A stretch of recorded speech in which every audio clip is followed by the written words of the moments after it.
século XIX no Brasil é marcado por um acontecimento que desencadeou a emancipação social e política do Brasil. Esse acontecimento é a vinda da família real para o nosso país. A vinda da família real trouxe muitos avanços para o nosso país e a gente pode citar como alguns desses avanços que vieram junto com a família real aqui para o Brasil: o funcionamento livre de todo e qualquer tipo de indústria, abertura de portos, fundação do Banco do Brasil, criação de tribunais de justiça, entre várias outras coisas que aconteceram, mas isso daqui não é uma aula de história. Esse progresso proveniente de todos esses avanços que foram acontecendo aqui no Brasil despertaram no brasileiro um sentimento anticolonialista. O que isso significa? Não quero mais ser colônia de Portugal, porque o negócio tá funcionando tão legal aqui, o negócio tá indo tão bem.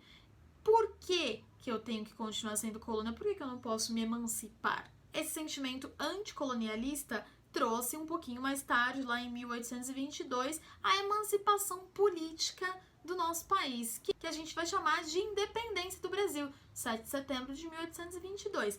Essa independência do Brasil, ela é proveniente desses avanços que a família real trouxe para cá. A gente vai falar que foi inocente essa emancipação, que a família real simplesmente chegou aqui pensando na positividade, no avanço e não tinha absolutamente nenhum interesse por trás disso. Claro que não, a gente não vai falar disso, né? A gente também não pode ficar apegado àquelas coisas que a gente aprende na escola quando a gente é criança, que, ai, que lindo, independência do Brasil, que incrível, era tudo que a gente precisava. A gente não pode se apegar a esse tipo de informação antiga. Mas, como eu disse, isso daqui não é uma aula de história, então a gente vai deixar o suspense para mais tarde. A gente pode dizer que o período romântico no Brasil, ele anda junto, então ele anda em paralelo com a emancipação política e social do país. Então a gente pode fazer uma afirmação e uma comparação do tipo: a independência do Brasil, no plano político, está para a independência cultural no romantismo do país. Então, são coisas que andaram juntas aí nesse período.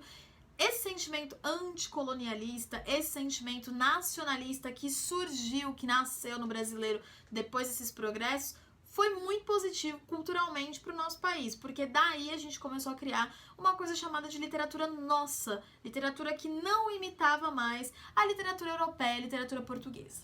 Logo, a gente pode dizer que o romantismo no Brasil, ele tinha duas grandes intenções. Uma delas era enfatizar o sentimento consciente patriótico brasileiro. E a segunda delas é fazer uma literatura diferente e independente da de Portugal, não mais uma literatura imitada e copiada. A primeira obra que pode ser considerada romântica aqui no Brasil data 1836 e é do Gonçalves de Magalhães. Não confundam Gonçalves de Magalhães com Gonçalves Dias, tá?